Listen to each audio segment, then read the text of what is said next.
Hindi mo na nga kailangan pumunta sa Korea para makatikim ng authentic Korean food. Tulad itong jjajangmyeon na napapanood mo lang sa K-drama. Jampong para sa mahilig sa mga maanghang, mandu at madami pang iba. Halos lahat ng servings dito ay good for sharing na. Sariling gawa ang noodles kaya naman super sarap.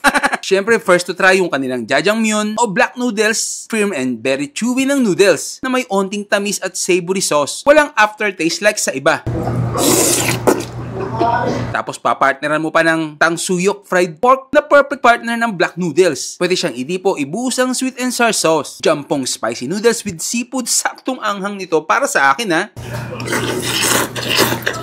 Solid, highly recommended to. Ito namang kampungki, mild spicy flavor chicken, timplado na ang chicken at moist ang loob. Steam mandu at fried mandu na malalaki ang serving. Busog ka na talaga kahit isang piraso pa lang. At kung di ka naman makapili kung anong gusto mo, meron din silang half jjajangmyeon at half jampong. 2-in-1 na yan.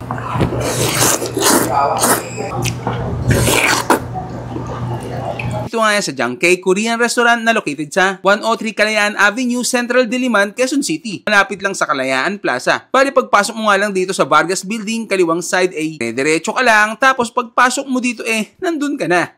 Open nga pala sila ng 10:30 AM to 9:30 PM. So paano? Kain na tayo! So tikman na natin, jjajangmyeon dito sa Jangkei.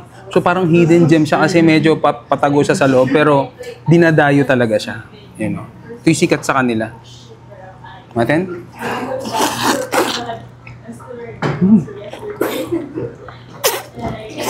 Sarap ng noodles. Mukhang bagong gawa lang. Very firm. Tapos hindi siya maalat.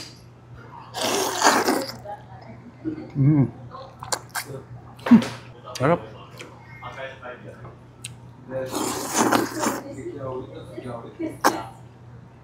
So dito naman tayo sa jampong. Ayan, no? So kung mahilig kayo sa maanghang at masabaw, ito, the best to sa inyo. Seafood flavor siya.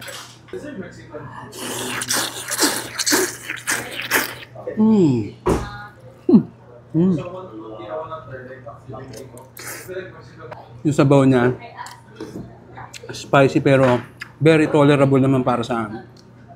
Tapos lasang-lasa mo yung seafood. Yung noodles talaga. Hindi siya instant. Mukhang handmade talaga. Homemade nila. Very firm, oh. Ang dami rin naman. Ayan, bilad niya. Meron siyang octopus. Octopus pa tawag dito. So pagkatapos natin tikman yung jampong, masarap yan, may steam mandu. Sausaw natin sa toyo na nilagyan natin yan ng spicy powder ba yun?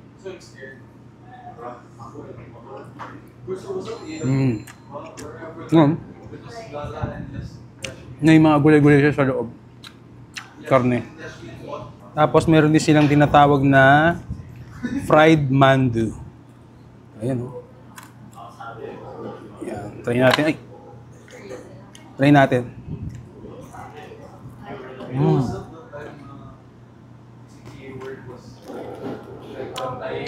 Ayan, same lang din sila ng laman. Pero talagang masarap pagka na-fried.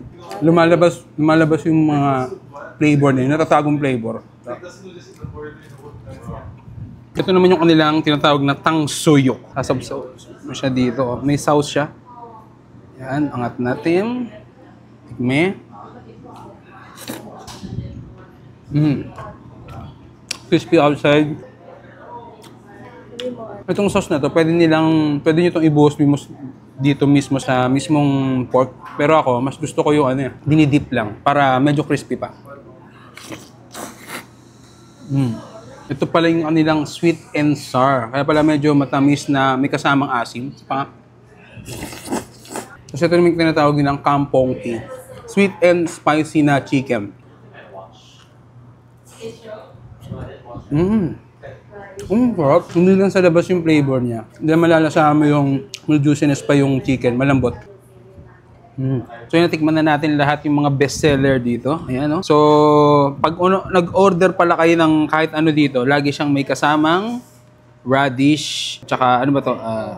Onion, tapos black bean sauce. Ayan, no? Dinidip pala yan dito. Ayan. Ayan, no? Tapos papartner mo nung maanghang na noodles niya.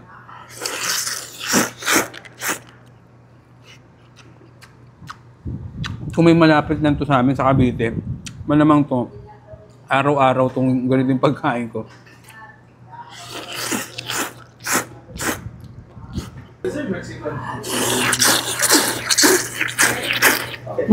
Hindi mo na nga kailangan pumunta sa Korea para makatikim ng authentic Korean food. Tulad itong jjajangmyeon na napapanood mo lang sa K-drama. Jampong para sa mahilig sa mga maanghang, mandu at madami pang iba. Halos lahat ng servings dito ay good for sharing na. Sariling gawa ang noodles kaya naman super sarap. Siyempre, first to try yung kanilang jjajangmyeon o black noodles, firm and very chewy ng noodles na may onting tamis at savory sauce. Walang aftertaste like sa iba.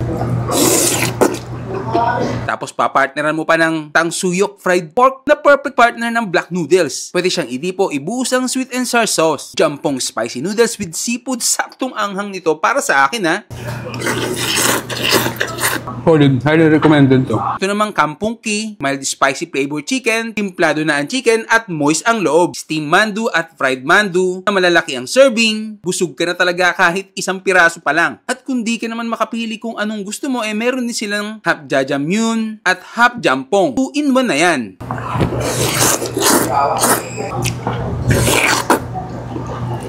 Ito nga yan sa Jangkei Korean restaurant na located sa 103 Kalayaan Avenue, Central Diliman, Quezon City. Malapit lang sa Kalayaan Plaza. Bali pagpasok mo nga lang dito sa Vargas Building, kaliwang side diretso ka lang, tapos pagpasok mo dito nandun ka na. Open nga pala sila ng 10:30 AM to 9:30 PM. So paano? Kain na tayo! So tikman na natin, jjajangmyeon dito sa Jangkei. So parang hidden gem siya kasi medyo patago siya sa loob pero dinadayo talaga siya. Ito yung sikat sa kanila. Natin?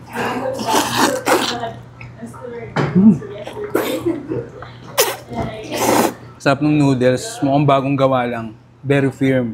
Tapos hindi siya maalat.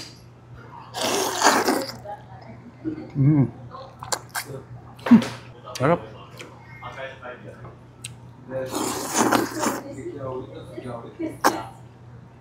So dito naman tayo sa jampong. Ayan, no? So kung mahilig kayo sa maanghang at masabaw, ito, the best to sa inyo. Seafood flavor siya.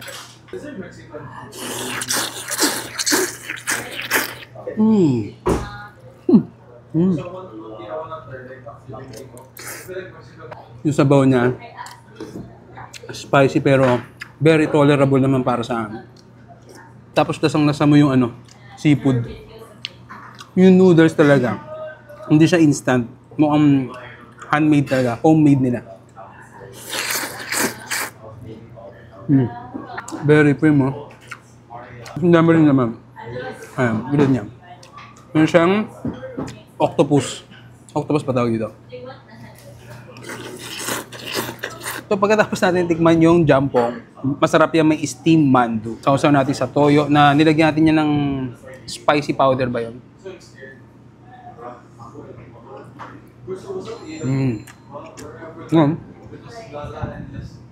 Na yung mga gulay-gulay siya sa loob.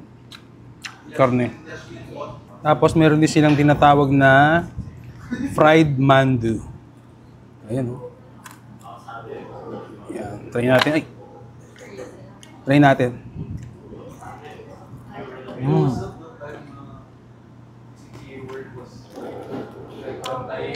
Ayan, same lang din sila ng laman. Pero mas talagang masarap pagka na-fried.